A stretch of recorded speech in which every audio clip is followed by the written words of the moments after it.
Graydon, the title of your book, When the Going Was Good, An Editor's Adventures During the Last Golden Age of Magazines. That suggests the death of magazines. Do you believe that's true?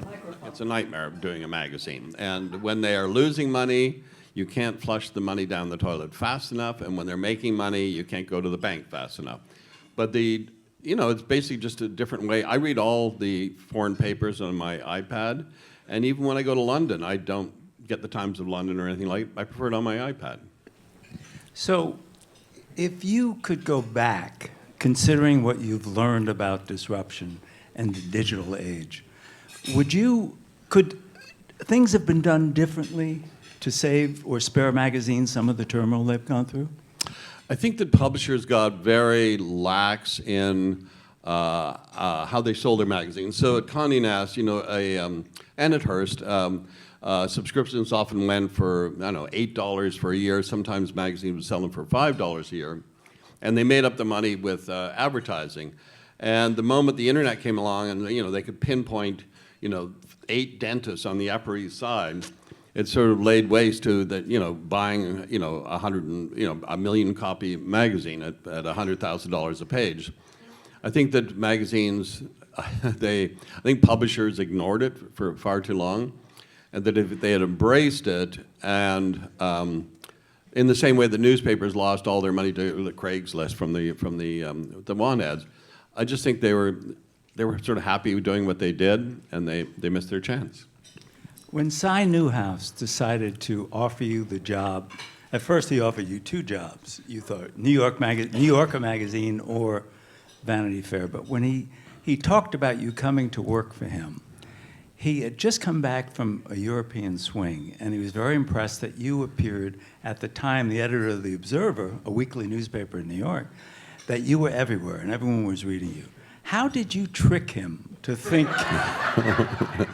No, I did not trick him. No, I had done Spy magazine for 5 years, and then I wanted to do a twice-a-week newspaper in New York. And when I was going around making my calls, I visited Cy, and then I bumped into this person who lived near me in Connecticut. His name was Arthur Carter. And he had this sleepy old newspaper called the New York Observer, and it was completely unreadable. And he said, "Why don't you come and take over my newspaper and learn how to do it?" And I said, "Okay." My friends all made fun of me because literally nobody read the paper. So I worked out a 6-month, 12-month, 18-month plan of what I would do and how I would change it. And at about the 8-month mark, I noticed people were starting to read it and commenting on it. And so I set up a comp list and to send it to, writers and editors that I knew in America and in Britain. And Cy would make a twice-a-year visit of all his properties in Europe. And Cy owned Condé Nast and Random House at the time. And every time he went to an editor's office in Europe, he'd find a copy of the New York Observer on their desk. And he came back completely with the erroneous view that this was an international sensation. And that's when he called me up for these 2 jobs. One of the complaints that all of us have had over the years about the people who own many of our publications or television or magazines is their suits. And yet you didn't think Cy Newhouse, as wealthy and as budget conscious as he was a suit. Why? It was one of the great blessings of my life that I got to work for 2 great men, Henry Grunwald and Cy Newhouse. And Cy, we worked together so closely. He was like a second father to me. I never heard him say anything foolish. He liked things straightforward. There was never any trickery. He was generous, but he wasn't foolishly generous. I mean, his magazines, he invested in his magazines so that they would make a lot of money, and they did. But he wasn't a businessman. He was an artist at heart, and I think that came through. He gave his editors complete freedom. Only in one little aspect did he ever suggest something I not do, and that was he thought we were writing too many negative stories about the Iraq War back in the odds. And other than that, he never said, "Stay away from this," or "Please go after that." He was the perfect proprietor. I adored the man. There's a hilarious scene in your book. You had lunch with Cy every other week, you say in the book. And you come out of lunch and it's pouring, and you hail a cab. You both get in the back seat. Just a few blocks, you go to Condé Nast, and you didn't have any cash, nor did Cy. Well, no, we'd have lunch at the Royalton, which is on 44th Street in our office between, I think, 44th and 45th, between Paul Stewart and Brooks Brothers. And so we'd finish lunch, and Cy had an account at the Royalton. So we'd finish lunch, we'd get to the door, rain the likes of which I've never seen before in my life. But all of a sudden, it was like a movie. A checker pulls up, and the light goes on. So we hustle into the car, and I realized, I said to Cy, I said, do you have any money? And he goes, no. I said, gosh, neither do I. So I talked to the driver, and I said, sir, sorry, we're only going 2 blocks, but I'll give you $20 for the fare. And I said, but I'm going to, and we get in front, I said, I'm going to have to go in the building, and we're going to have to go in the building, and I'll come out and give you the money.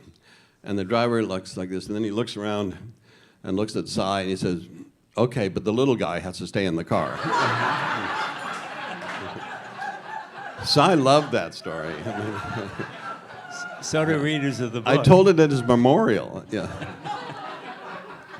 You co-founded Spy magazine in 1986, and you were often savage to people. What kind of complaints did you get? What stands out as?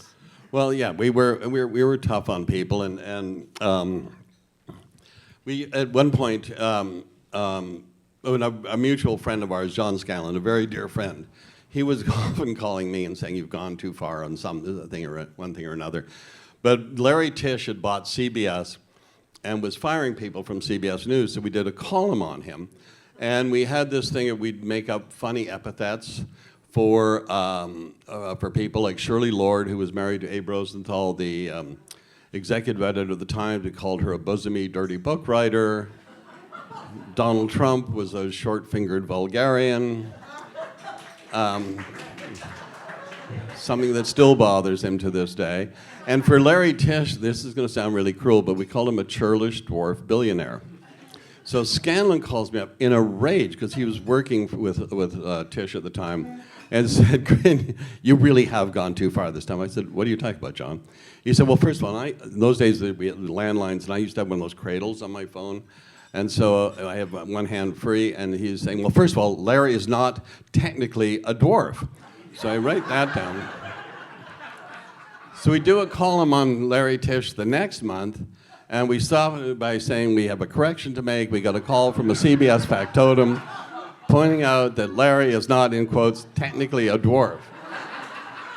Another flurry of angry phone calls.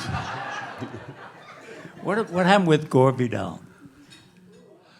So Gore, I mean, so we were big on lists and stories at Spy magazine. So we had a list of the 10 most litigious New Yorkers, and we were listed in the phone book. And I took any call that came through, and so the receptionist said, "We got Gore Vidal on the phone." So I pick up the phone and I said, "Oh, hello, Mr. Vidal," and he goes, "I have an objection to the story you just published." I said, "Which one?" He said, The one about the most litigious New Yorkers. I said, "Oh, look, I'm really sorry about that, but you know." And he said, "If you don't remove it, correct it, I'm going to sue you."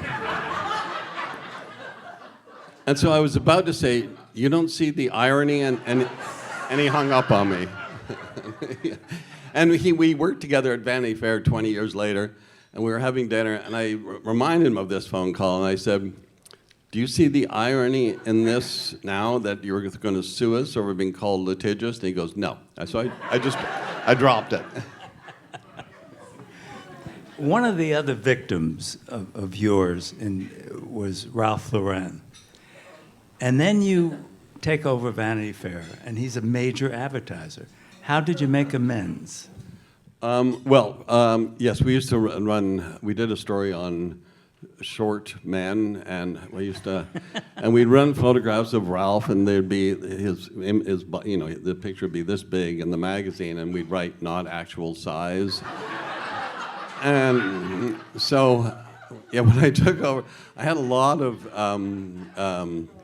diplomatic outreach to do when I got to Vanity Fair. But you know, he accepted my apology. He was very good friends with my wife Anna. She had worked for him, and she ran his communications and advertising in Europe. And then we just started having dinner, and we became friends. He wanted me to edit his magazine, and I eventually did a documentary on him. So, you know, I'm very close to Ralph. Ralph is a fine person and taller than I always expected. Another victim of yours in Spy was Donald Trump, the short-fingered vulgarian, which he often still talks about, as you remind me. You also profiled him in GQ several years before that. Has he changed besides having more power today? Well, I spent 3 weeks with him in 1982. This was his first big national exposure. And, you know, he has the sort of charm of a aluminum siding salesman. He'll drop your name into every third sentence. And the movie Tin Men came out around the same time. And he reminded me of one of one of the Tin Men's salespeople. And he was, you know, craven. He was vulgar.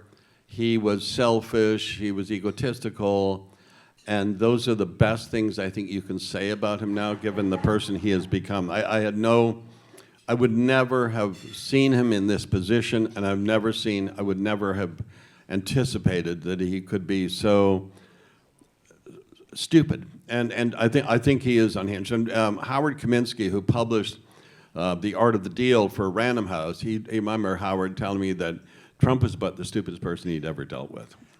Do you also think he's nuts? I think in the last 6 months, I think that this is the work of an unhinged person. If the person running if Eileen was up at 4 o'clock in the morning doing tweets like this, you would replace her in a heartbeat. Maybe she is. I don't know. I don't follow Elaine's social media. If it was running Kinko's, you would get rid of the person. If he was running a high school. He's running the largest, you know, most powerful company in the country in the world, and he has the nuclear codes. And I think that he is not a well person, and I think, you know, we all wake up every morning with a slight existential dread thinking about him. Why he's one of the big changes in Trump. If you wrote about him as you did, as I did in the 80s or 90s, he did not. He came back at you in a nice way. Let's have lunch. And today, it's very different with the press. I mean, he's going to the barricades, the enemies of the people, you people. What's changed?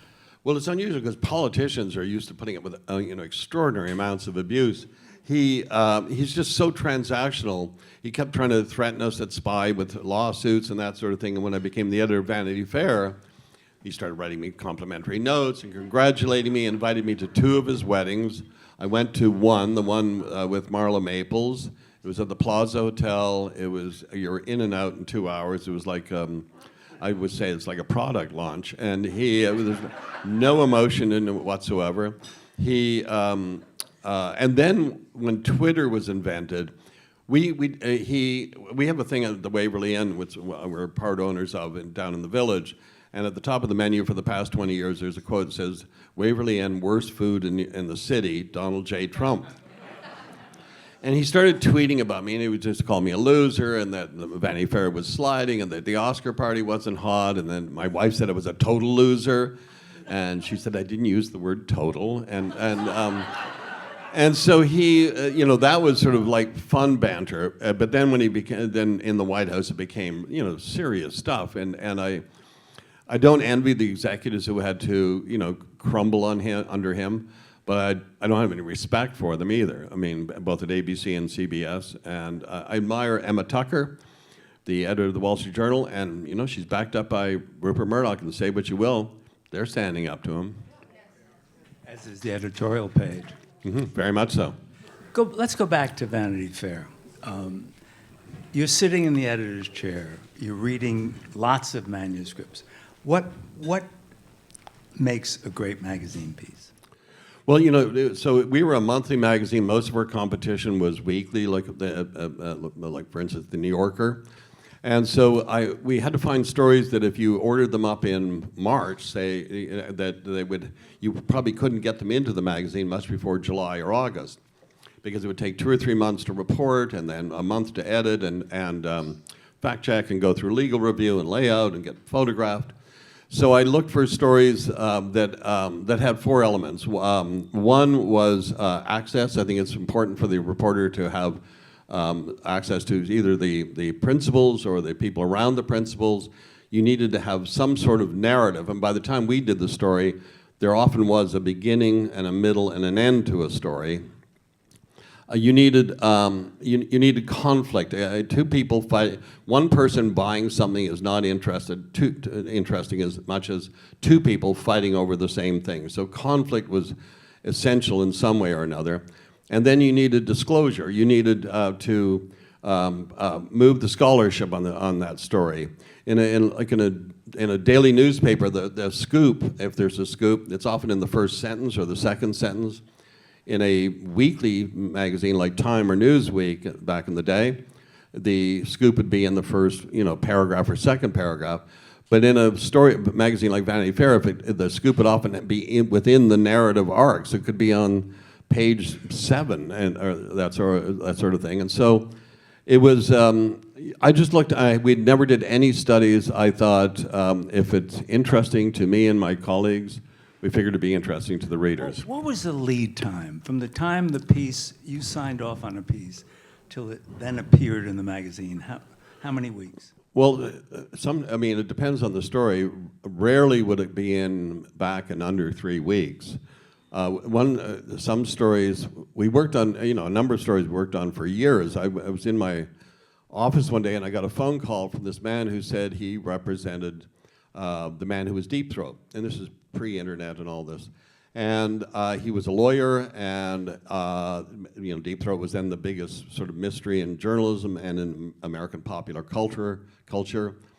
So we talked for half an hour, 45 minutes. I said, I'll have somebody get back to you. So I had one of my colleagues, David Friend, who said, why don't you call this fellow back and see, I explained what we had talked about and see what happens. So over the next few months, they would talk every day, and gradually at a certain point, maybe about 4 months in, we had a name, and it was Mark Felt, and he was the number 2 at the FBI. I had never heard of him, nor had David. But he was in his 90s. He was suffering from dementia. He'd had a stroke, and so it gave us great concern because we had to make sure that we had gotten this right. It was during the Bush administration, where errors on the parts of news organizations could really destroy your career and harm your news organization. So this went on. We kept it away from Condé Nast. We didn't want anybody to know about it. Only 4 people, then 8 people, then 12 people in the office knew about this. But by the time finally we were convinced that we were about 95% sure that we had the right man. And I went away on my honeymoon. My wife and I were in the airport coming back from our honeymoon. I'd completely forgotten about it. And David Friend called my wife's cell phone. I didn't have one at the time. And said that we released the story this morning, and Woodward and Bernstein are not saying anything about whether we got it right or not. And we were about to get on the plane. It was going to be about 45 minutes before we had to start boarding. And I was praying that they would make some sort of announcement, and we kept moving to the back of the line to try to delay our getting on the plane. And my wife's battery is going down, and finally, just as we're about to hand over our boarding passes, David Friend calls, and I said, David, please give me some good news. And he said, Woodward and Bernstein just confirmed that Mark Felt was Deep Throat. And so I was a really happy trip back to New York. And it was on the front page of every newspaper in the world the next 2 days later. Let's talk about a less happy moment. The contentious relationship with Vicky Ward, who made accusations that you killed her story on Jeffrey Epstein. Well, first of all, not all journalists are at the same level. They're not all at your level, or say David Marglich, who I've worked with for many years. You had A journalists, and you had B journalists, and you had C journalists, and she was definitely in the C category. She wasn't completely trusted by the fact-checking department or the legal department or her own editor.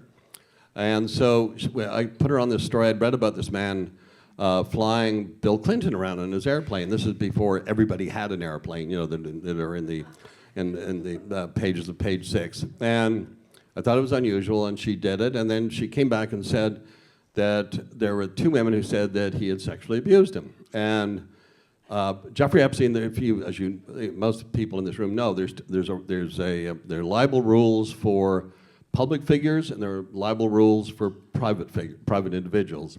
And he was a private individual at that time. He was not seeking publicity, as we understand why now. But so these 2 women, they wouldn't go on the record, and they did not want their names to be used. And so that the legal team at Condé Nast and at Vanity Fair, they said absolutely not. So these 2 women, and they have complained publicly for the last like 8 years or so that Vicky Ward completely uses their misfortune and hardship and to further her own career. So I don't have much to say about her. I mean, You already have said plenty. well, we dropped her shortly after. She had problems with other stories, and so it just wasn't a good relationship.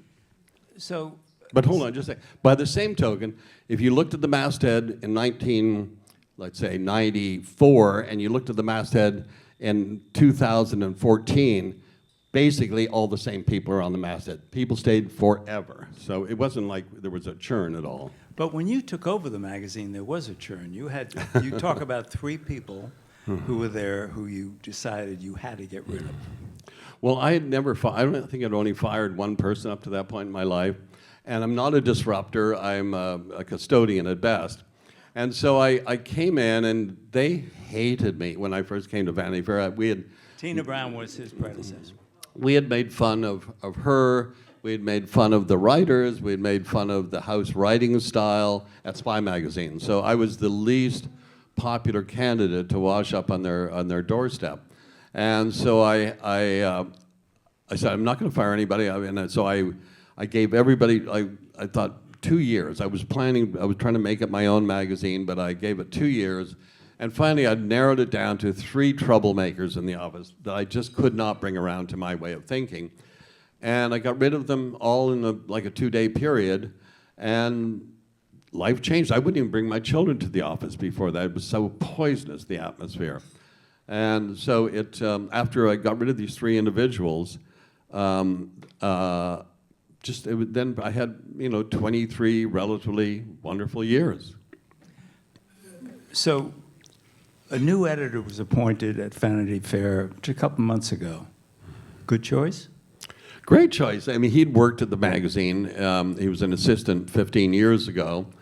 He's really smart. He knows, I think he's got a Catholic range of interests, and he's in his late 30s. It's the right age for a magazine like that now. He's probably much more connected to the digital, spheres of circulation and distribution than I am. And I think he'll do a wonderful job, yeah. So your last publication, Airmail, online publication, had some challenges financially, as do other online publications. So what's the big challenge facing online publications today that they have to address? Well, it's funny. My oldest son, Ash, who I've worked with for the past 7 years, he was pointing out right over there. He pointed out that becoming a columnist in the olden days was the capstone to a career, and now it's the entry-level job. That everybody has an opinion on the internet. And so in the olden days, you needed, if you wanted to write or be on TV or whatever, or publish a book, you needed to know somebody who owned the means of production, either a newspaper publisher or a magazine editor or a book publisher. So that's changed. So anybody can have a Substack now. And the thing is, how do you get noticed? And I think you get noticed by doing excellent work over a consistently long period of time. And then how do you make a living out of that, which I think is even tougher. I've completely forgotten the question. What was the question again? What are the challenges that online publications have to address? Oh, yes, okay. So, it's no different. I had a magazine when I was in college that did nothing but lose money, and we eventually sold it to our closest competitor. Spy magazine, we ran it for 5.5 years. It was profitable at the beginning, but then it was impossible to maintain, and we sold that. And then my failure muscle for this sort of thing, and as heartbreaking as it is to see these things go, was stronger than for much of my staff. And I don't treat it. We wound up selling it to people I don't particularly care for. But we had a going away dinner with all the airmail staff at the Waverly Inn, and I said, look, as heartbreaking as it is for everybody, the fact is it's a gift, because for most of us, we got 7 wonderful years of working together. And for Alessandra and me, we were old friends going back 45 years or more. She was my co-editor. We got to work with all this wonderful young staff that we wouldn't have had an opportunity to if we hadn't started Airmail. And it continues to go on, but it is the way of small things. So what's next for Graydon Carter? A nap this afternoon. I've taken a siesta for almost every afternoon for the last 40 years or so. You still watch old movies in the afternoon? Every once in a while, that's such a spoiling thing, and I watched Trouble in Paradise, the Ernst Lubitsch movie the other day in an afternoon, and then I also watched The Awful Truth the other day in the afternoon. They're both about an hour and 25 minutes, so it's perfect. And then I sleep for 20 minutes every afternoon. So Alessandra and I are doing we're doing a book imprint. It's Alessandra Stanley. Alessandra Stanley, and she was a bureau chief for the New York Times and just smart as a whip. We're doing a book imprint called Carter and Stanley, and we are bringing back out of print classics that are charming and funny, and with introductions by new contemporary people. For instance, Bette Midler gave me a book called Queer People about 10 years ago.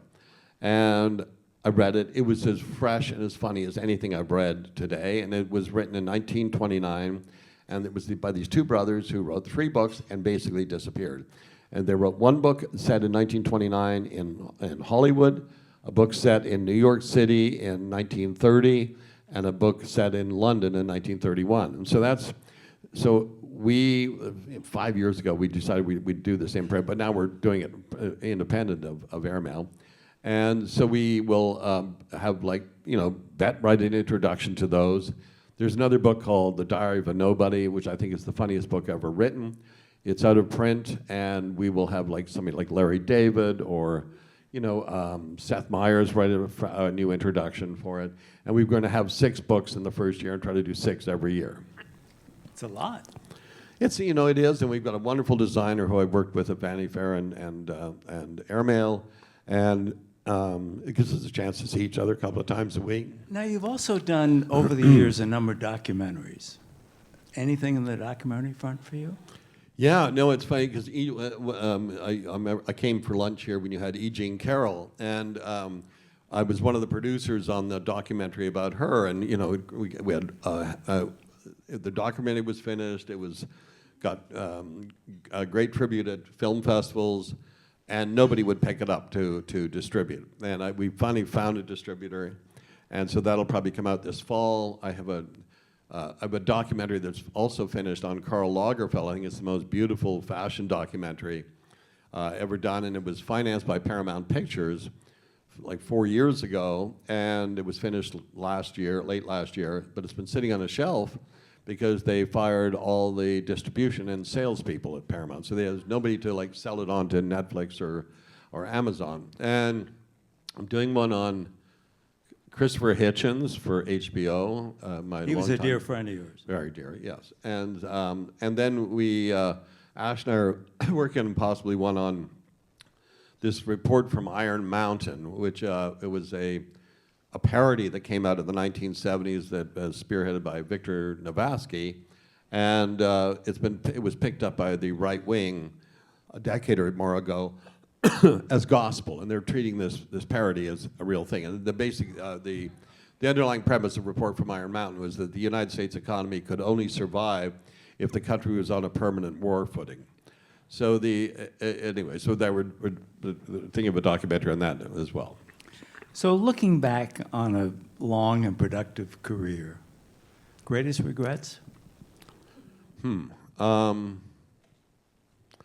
that many. I mean, maybe we shouldn't have called Larry a dwarf billionaire. But he was doing a lot of damage to CBS News at the time, something I cared about. And no, not gigantically, no. Questions? Questions. Wait We for are the- here. Please tell us about the greatest expense account you ever filed, the greatest expense account you ever approved, and the most sensational expense account you did not approve. Oh, I mean, okay. Well, no, I mean, the what? Yeah, it's time to, yeah. My expenses were sort of rudimentary, but there were, reporters would go off for 4 months. We put Dominic Dunn up at the Chateau Marmont for 12 months with a car and driver, all his food, his laundry, everything like that. I mean, that came in at the hundreds and hundreds of thousands of dollars. But he would file a story. This was during the Menendez boys trial, and then the O.J. Simpson trial.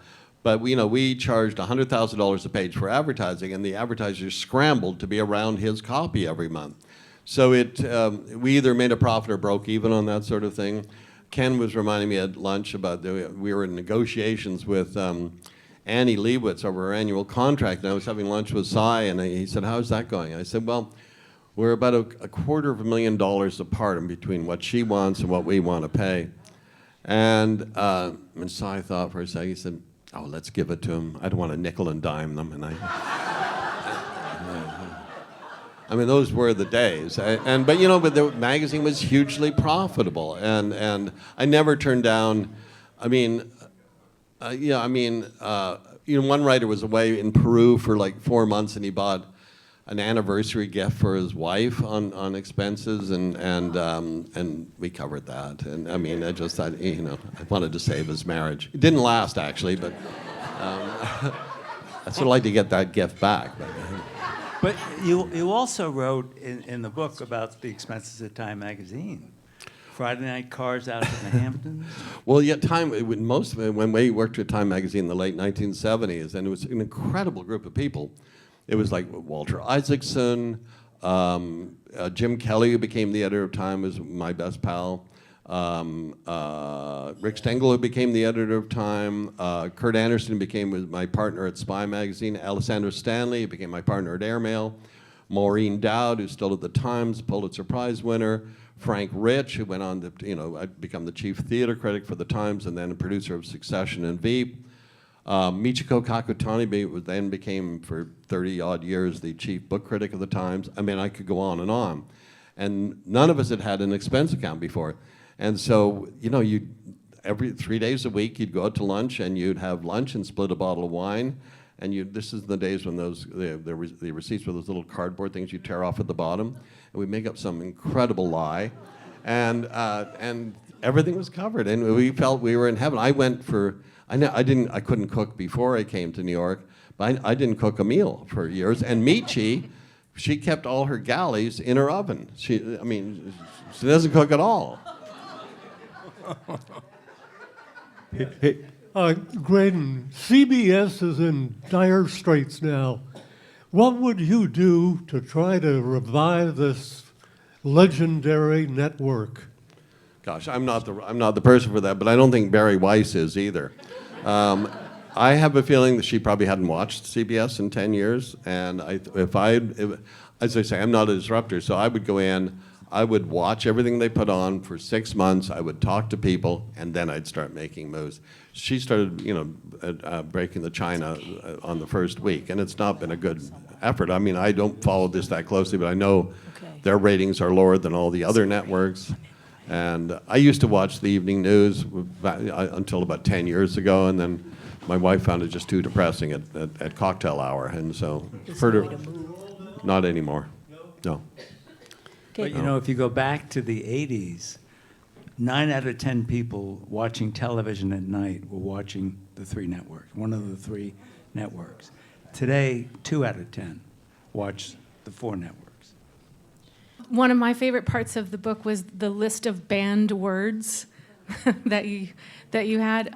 Some of them are my favorites to ban, but I have a question. What are your favorites of those?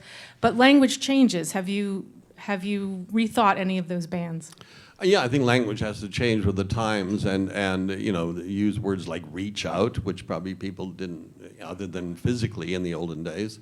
But when I came to Vanity Fair, I found the writing style highly Baroque. Like a restaurant wasn't a restaurant; it was a boîte. People, you know, a book wasn't a book; it was a tome. I think the best kind of writing, unless you're P.G. Wodehouse or Tom Wolfe, have, you know, clean, clear writing, and it makes it go down a lot easier.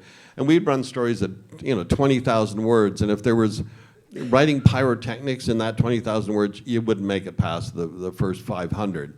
And I always think a 20,000 word, well-written, well-edited 20,000 word story can go down easier than a badly written, badly edited 100-word caption. So the list is like really long now, and sometimes there was one writer who worked at Vanity Fair, and it's a woman, Ken knows her, but I thought she was almost playing me because she used like 8 of the words in a single paragraph. I thought she's punking me. I mean, I just like clean writing, and my ban list. Some are probably irrational to some people. I don't like the word A-list because the odds are the people that are listed there are not the A-list. I hate red carpet. And I hate the word celebrity. We would not use the word celebrity in Vanity Fair. So, but at the same time, you realize you got to keep up with the changes in the language up to a point. On page 114 of the hardcover, a tiny little item, you mentioned when you were at Spy magazine that you and the staff had a certain litigant and future president. You went to an actuary and developed a countdown to the demise of the short-fingered. Yes. I was wondering if that countdown is still around and where your guess landed. Yes, we went to an actuary. Trump had said Spy magazine's going to be out of business in 3 months. So, or whatever it was, something like that. So we went to an actuary and we gave them his diet, his age, his height, his weight. And they came up with an actuarial estimation of when he was going to die. Well, we're coming up on the 40th anniversary of Spy magazine, and we're going to do a big Substack thing on it. And we were all talking 2 weeks ago, and one of the editors, Bruce Handy, said we should bring this back. The actuarial title. We called it a "Death Be Not Short-Fingered." I think that was the headline of the story. It was mentioned earlier that you initially had a choice between editing Vanity Fair and The New Yorker. I wonder, at this remove, do you ever say to yourself, what if? No, actually, it's funny because I loved, if you were doing a weekly magazine, it's like that scene in the old Lucille Ball story where the conveyor belt is just constantly going like this. A monthly magazine moves much more slowly, and you can pay a lot of attention to every word. I edited every word, you edit every photograph, you have more time with it. And there's probably greater glory in editing The New Yorker, but I think David Remnick's done an amazing job. It's profitable. And I'm not highbrow enough. I'm sort of upper middle brow. And also I have 5 kids, and I thought you'd be able to spend more time at home working on a monthly than you would on a weekly. Weeklies I think, are brutal. So my question, having been a long fan of Spy, I subscribed. Does journalism in New York, we knew about this guy, but does it have any power outside New York to make, even now with its weakness, to affect change in a good way for democracy? Well, I'm sure like you like me, I mean, and Ken, he was this louche, man about, quote unquote, man about town, but actually we always thought of him as a bit of a joke because the business community didn't take him seriously. I don't even think the gambling community took him seriously, and I don't know what they take seriously, but we were talking, there's a hotel that's empty. It's right across from Grand Central as you sort of go around the old New York Central building. And it's been empty for like the last couple of years. It's all boarded up, and it's the Hyatt, and it was Trump's first building in New York. Then called the Commodore. The Commodore, that's right. So it's sort of a metaphor for everything he touches. Nothing, you know, there are people that, like, if you have a lovely line of shops in a little area, and a porn shop moves into the center, in 3 years it'll all be porn shops. The bad always drives out the good.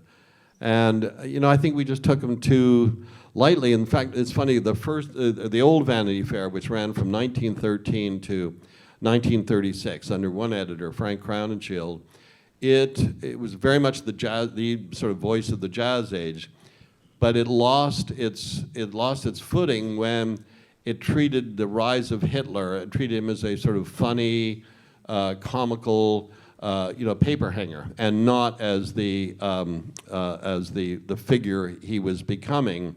And the magazine closed in 1936. And so, we all, I think most New York publications try to warn the country about this, and somehow he seemed like an authentic breath of fresh air, which I will never understand for the rest of my life. Graydon, don't you also think him becoming a celebrity with The Apprentice, with the show he had on NBC that had high ratings, and people in the living room got to know him or think they knew him? Well, first of all, these people are applying for a job at a casino that was going bankrupt. So he was playing a successful businessman on TV. I don't even remember, some of us will remember Robert Young, the father in Father Knows Best. He used to do an ad where he said, I'm not a real doctor, I'm just playing one on television. And that's Trump. And that it popularized him in this way. I think that Mark Burnett and Jeff Zucker have a lot to answer for in putting that on TV. But by the same token, Psy, based on the sales of the GQ cover, he thought Donald Trump had great saleability and ordered up The Art of the Deal as a book. So From Random House, which he owned. Yes, for Random House. And so, anyway, it's a constant mystery, I'm sure, for most of us. Graydon, can you recount to us a story about sending out checks in small amounts to people and who cashed and who didn't? We do these like long-term projects at Spy, and so a friend of mine in Canada who was working for Margaret Thatcher at the time, he said, "Why don't you try to get New Yorkers to sign really small checks?" So we came up with the name of a company, the National Check Clearing Corporation, and those are the old days when checks, you'd send them out and you'd wait for them to be endorsed and when they'd come back in a little box. So we sent checks for 32 cents out to 100 rich New Yorkers. And we waited months, and then they would come back, and we got about, say, 25 of them came back signed. And then people had gone to the trouble of writing their signature and putting for deposit only on the back of the check. So then we decided to those 25 people, we'd send out 13-cent checks to see who would sign them. And so, we'd wait, we'd send them out, we'd wait, finally they came back, and they came back in a box, and so we're going through the box quickly to see what was there. And two of the 25 had signed the 13-cent checks. One was Adnan Khashoggi, who was then the biggest arms trader in the world, and the other was Donald Trump. And it's funny because the only rich New Yorker we didn't send the checks to was Leonard Stern, and that's because his son had run the entire project. How were you able to take over Swifty Lazar's mantle in running the Oscar party? I mean, as a journalist, did your journalist skills help you in doing that? How did you make it a success? Well, after Swifty Lazar invented the Oscar party. They'd watch. He had at this restaurant Spago above Sunset, and the people would watch the Oscars, and then his friends from the Oscars would come afterwards. And so after I got to Vanity Fair, I was dying to meet him, having nothing to do with the Oscar party, because he represented all the sort of my heroes, people like Moss Hart and William Saroyan. And so we had lunch, and I was just peppering him with questions, and he he must have taken like a little shine to me because he invites me to his Oscar party the next year. So I go out for it, and there were 2 rooms. There was the A room for, the people like Gregory Peck and Henry Fonda and their wives, and there was a B room for, below the line talent, as they call it out there, and people like me. So I got to see how he did it, and then that was in March, that was in February, and then the December he died. And I thought, I was still on my back foot. I wasn't getting, I still thought I was going to be fired every day. And I thought the Oscar party might be a good way to cement our relationship and create something. So we booked a restaurant called Morton's, and did it very small the first year, 120 people for dinner, and then about 180 for after dinner from the Oscars, and it was a real success. And then it just sort of grew exponentially over the years, and the hard part was, not getting people in, but keeping people out. And I hadn't gone for the last 8 years. I left the magazine in 2017. I haven't even watched the Oscars for the last 7 or 8 years. And so we went out because I'm in support of the new editor. And it was nice being a guest and rather than a host, because the host, you're sort of basically, you're like a high, a maitre d'. You're just making sure everybody's drinks are filled and like you're introducing people to other people. And so it was nice being a guest, but I've sort of done it and I don't have to do it again. And so I'll watch the Oscars in bed eating Chinese food next year, hopefully, if I watch them at all. And you brought Cy Newhouse, loved going to your party, and he loved old Hollywood stars. Well, Cy loved old movies, and so he would come out and with his wife, Victoria, and Donald Newhouse, Cy's brother, would come out with his wife, and so Sue. And so I'm very big on greeting people when they come to a party. I think everybody is nervous when they're about to enter a party, and I think it's good for a host to say welcome and show you where the bar is or whatever it's going to be. And so I would stand out front, and I'm pretty good with names and faces, but I'd have an assistant with a clipboard behind me in case I slipped up on something. So I would often have to introduce Cy and Victoria and Donald and Sue to everybody coming in for dinner. So it's like 120, 140 people times 4. So I'd have to perform, upwards of 500 or more introductions before you even sat down for dinner. So I would take a half a beta blocker and about that much vodka just to sort of settle my nerves. And Cy would come out, and so he would stay at the Beverly Hills Hotel, and Cy, I don't know if you know this, their whole life revolved around their pugs.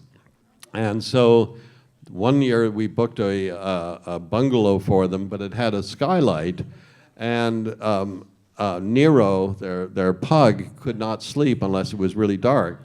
So we had to get the hotel to paint the skylight black. And then Cy would come back, he said, Nero hates Beverly Hills. I said, what do you, I mean, he's a dog, how can he hate Beverly Hills? He said, well, when they take him on a walk, since no other dogs are going on walks, there's no smells for Nero. I said, well, we'll try to take care of that next year. I mean, so, but I loved having Cy out there. He was very invested. And one year, he said he wanted to meet, I can't remember the name of the director, it's this very obscure director. And Cy said, I'd love to meet him. And so I get back to the office, and I talked to the staff. I said, we've got to find this guy. We've got to get him. He didn't have an agent, didn't have a manager. We finally located him. He said he wants an airfare out there. He wants to stay at the Beverly Hills for a week. He wants to bring his girlfriend. It's going to cost, I don't know, $25,000. And so I said, it's for Cy, let's do it. So then the next time I'm having lunch with Cy, and Abel Ferrar is the name of the director. And so I'm having lunch with Cy. I said, Cy, I've got some great news. He goes, what? He said, I've got Abel Ferrar, and he can sit with you. And he says, I don't want to sit with him. I just want to shake his hand. So there's a $25,000 handshake. I'm writing a biography of Roy Cohn. So speaking of Cy Newhouse, I'm wondering if you can shed any light on why Cy's best friend was Roy Cohn. Well, Ken can do this better, but I know from Cy talking about Roy would get Cy out of nightclub scrapes, and I was very much a young man about town, and Roy was his sort of fixer. But Ken can do better than me. I don't know any more than that, except like everyone who had associations with Roy, he protected them. and he protected Cy. But Cy had a genuine feeling for the guy. Great affection. Cy why. liked bad boys. I think we're out of questions. I can't believe that, but thank you. Graydon, thank you. Pleasure, Ken. Thank you very much.